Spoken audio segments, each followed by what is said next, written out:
Yeah, we've had a good season.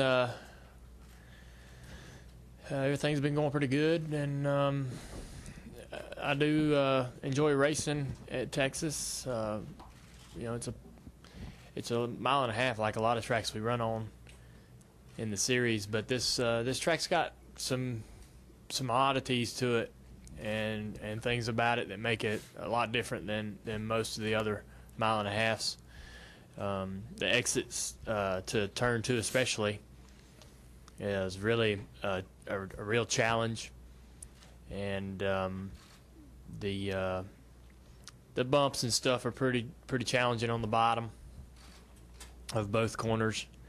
The entry to 1's really loose in the race, or the entry to 3. I mean, the entry to 1's always a lot of fun, really fast.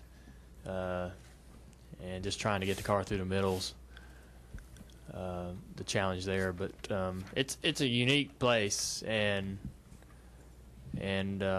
what makes it even better, I think, is the energy the fans bring here. The fan base here has always been pretty solid right from the start, and that's kind of, in my opinion, rare. The further west we go, we really sort of don't have that a gain in the energy of the fan base, but they really enjoy this racetrack and really enjoy us coming here, and seems to have a lot of NASCAR fans in this area.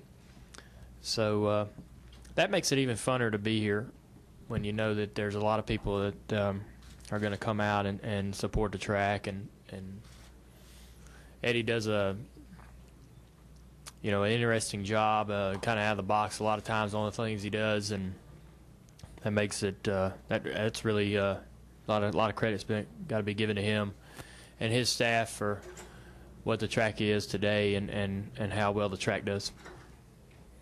Let's go to the far right over here. Claire's got a question, if we can get her the wireless. Claire B. Lang, Sirius XM NASCAR Radio. Talk about your off weekend, given that you had such a great finish and are in such a great position. If that just, really lightened things up for you and gave you the ability to enjoy it a little bit. Yeah, absolutely. I mean, anytime you go, you're going to have an off weekend or maybe off Sunday even. You definitely enjoy more when you run good. If you don't run good, that's all you think about really is what you could have done to have run better, or why you didn't run as well as you wanted to. So it's definitely a lot easier to enjoy the off weekend or the Easter break with things going as well as they are. So I definitely got a good break, and it just seemed like it was longer than I wanted it to be. It seemed like it took forever for the races, for Texas to get here, and it feels like I have been away from the racetrack for a month or more. So I'm excited to get in the car, excited to go do some laps and get back to work and get back around my guys. Far left corner back here. Zach Seminar, WCUB radio station, Manitowoc, Wisconsin. Dale, you just said that it seems like you've been away from the track for almost a month. Does that speak to your confidence level right now, back-to-back third-place finishes and right up there in the point standings? Does that speak to your confidence that it seems like it's been so long since you've been at the track? I don't really know if it does. I just know that I enjoy what I'm doing, and I'm enjoying the season we're having, and I like going to the racetrack with the race team I'm working with, and with the way things are going is my favorite thing. It's what I want to do. So when I'm not doing that, that's what I want to be doing. And taking a week off is always a good time, and always make a good time out of it and have fun. But like I said at Martinsville or whatever I said it, but the races just can't come quick enough for us. I'm enjoying working and enjoying racing, and I feel like we're gaining on getting to victory lane, and so obviously you want the races to come as fast as they can come, so we can get closer and closer and try to win us a race. Go ahead, Jeff. Jeff Gluck from SBNation.com. Texas is kind of a place that keeps raising the game as far as the facility and just everything real nice here. What do you think is the next innovation to come to racetracks, or what do you think are some of the next fan amenities or things that will pop up or that should pop up in NASCAR? Yeah, I really don't know. I'm sure that I haven't really thought of anything myself or had any ideas myself. There's a lot of things happening with the way the garage or the drivers' meeting was at Vegas to how the garage was even built at Vegas, how they've done it at Daytona. There's a lot of things that have happened in the last couple of years that are really, cool and great for the fans. I think you'll see more of that kind of stuff, whatever can get them around and close to us while we're working, so they can see things happen, and they want to be, if they're going to be here all weekend, they want to have the opportunity to get up and get up next to the teams and the cars as they're practicing and see the teams kind of working and see things happening. So I think you'll see more of that, it just depends on how much the tracks want to invest. It looks like, I think a good analogy or a good situation would be at California. They had that one garage area with the front runners or whatever they were calling us over there, and they paved and brought that walkway up level with the top of the wall in between the two garages. I don't know if you noticed that, right next to the original press office and driver's meeting room. And they only did that in one garage, and so that would be something that might be interesting to do in every garage, but they only did it in one garage, and but I thought, and the fans really seemed to like it, having that being elevated over the cars and the teams working and being able to have a great bird's eye view on what was going on, even closer than what they're provided at Vegas. And the Vegas deal is probably as big as you could probably go as far as finances and how expensive something like that might be. But Texas has always done a good job and always seems to be ready and willing to do whatever it takes to make it a good experience for the fans, and always trying to come up with new ideas. They're pretty innovative. Instead of followers, they're more of an innovative group, and so you see that out of them and places like Vegas and Daytona, the tracks that have great big markets, But I don't know. I mean, what the next cool thing will be. But I've got it for you, Dale. What's that? I'm Randy Kovitz, Kansas City Star. You're going to take a look at the new casino at Kansas next week. I was going to ask you a little bit about comparing Texas to Kansas as far as having back-to-back mile-and-a-halves and the same kind of weather. But talk about Kansas and the casino and Oklahoma Joe's and all the fun things you like about Kansas. Yeah, Kansas is great. Looking forward to getting another race in on that surface they got before they tear it up. I've enjoyed racing there. It's a fun racetrack. Both corners are really different. Turn 1 and 2 to me are kind of flatter than 3 and 4. 3 and 4 offers a lot more banking. Just way different styles of driving each corner. So the track is a challenge and a fun challenge. The area's growing, especially right there at the racetrack. The area's really, really growing at a high rate of speed and getting making the track itself a success, and the idea of building the track there a success. So, yeah. Well, I don't really I probably won't be using the casino on race weekends, but I'm sure the fans will enjoy it. I don't go to the casinos when I'm working, but it's great for the fans and they'll enjoy it. I will be going to Oklahoma Joe's if I can get away, but that's hard to miss, being out there that close. Thank you. Let's go to Jeff, Marty, and then over here to Lee. Go ahead, Jeff. Jeff Owen, Sporting News. Dale, can you sort of reflect for us on your first Cup victory here 12 years ago and kind of what that day was like, what it meant to you, what you remember from it? And also a somewhat related question, I guess you get to sort of be reunited with Tony Sr. for a couple of nationwide races. Can you just talk about that a little bit too? It's really hard to remember 12 years ago.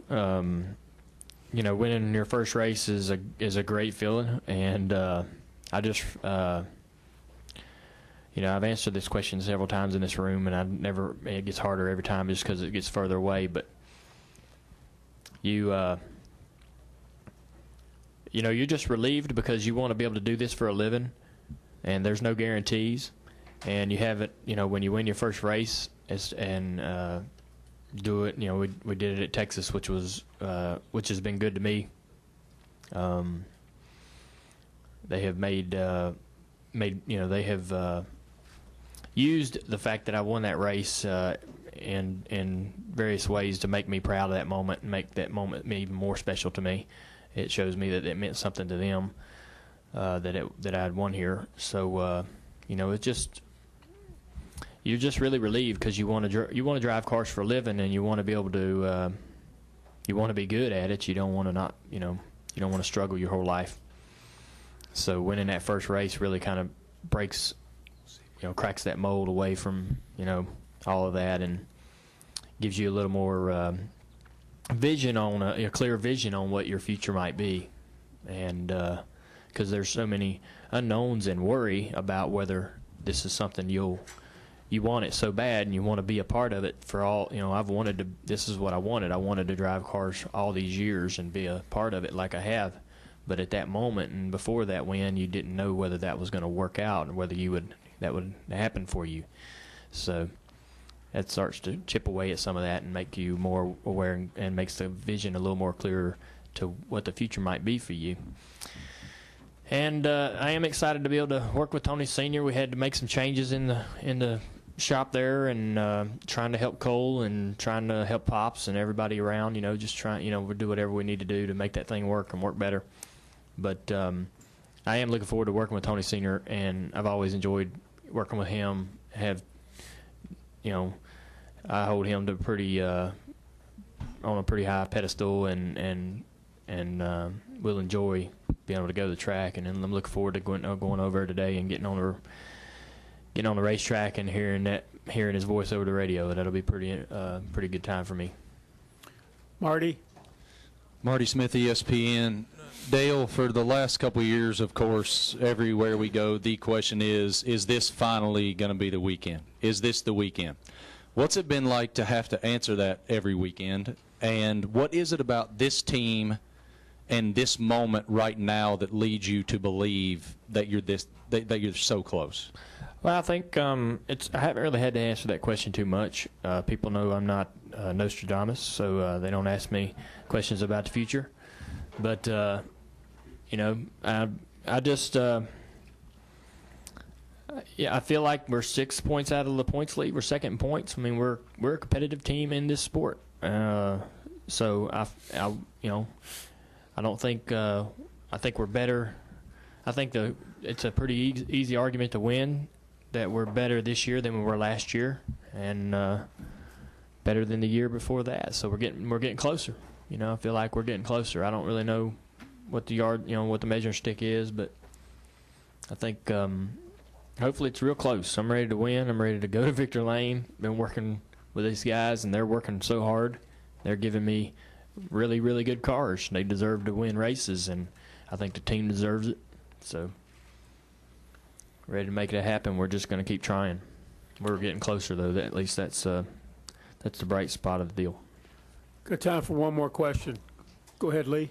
Lee Spencer, Fox Sports. Bristol has an upcoming press conference about changes they're going to make to the track. Have they consulted you at all, or asked your opinion what you would do to change the track? And even if they haven't, do you have a suggestion? Well, they haven't asked me personally. I'm sure they've reached out to certain drivers, and obviously, going back and listening to what the fans have asked for. So I think, there's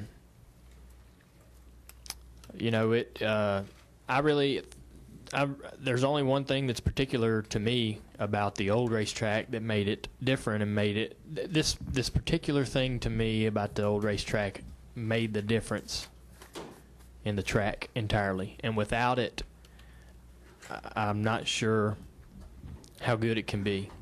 But with the old surface, the yellow line around the bottom of the track was about a foot up away from the apron, and the apron was sealed black quite often, and they would seal all the way up to the line. That sealer's grippy, And so there was about a foot of sealer on the very, very bottom of the racetrack, right above the apron, and then there would be the yellow line. And if you were smart and you hooked your left front tire on that sealer and didn't overdrive the car and get the car up off that, you could find grip and find speed. And that, if you were smart enough to do that and be patient, you could make speed on guys that weren't smart enough to use that. And that sort of made the racing look better, and made the race funner from the driver's point of view too. And without that, I think we'll all just kind of, I don't know if that track will be as good as it was. That was a big part of what made the track what it was back then. And I don't know if it gets enough credit, but I know if you asked any other driver about it, they'd probably have the same opinion as I have, that it was a unique part that made that track, what it was. And without that, and if they don't do that again, and they don't have that in there, then the track ain't like what it was. It's not the same track as it was. So that would be the only thing I would insist that they look into.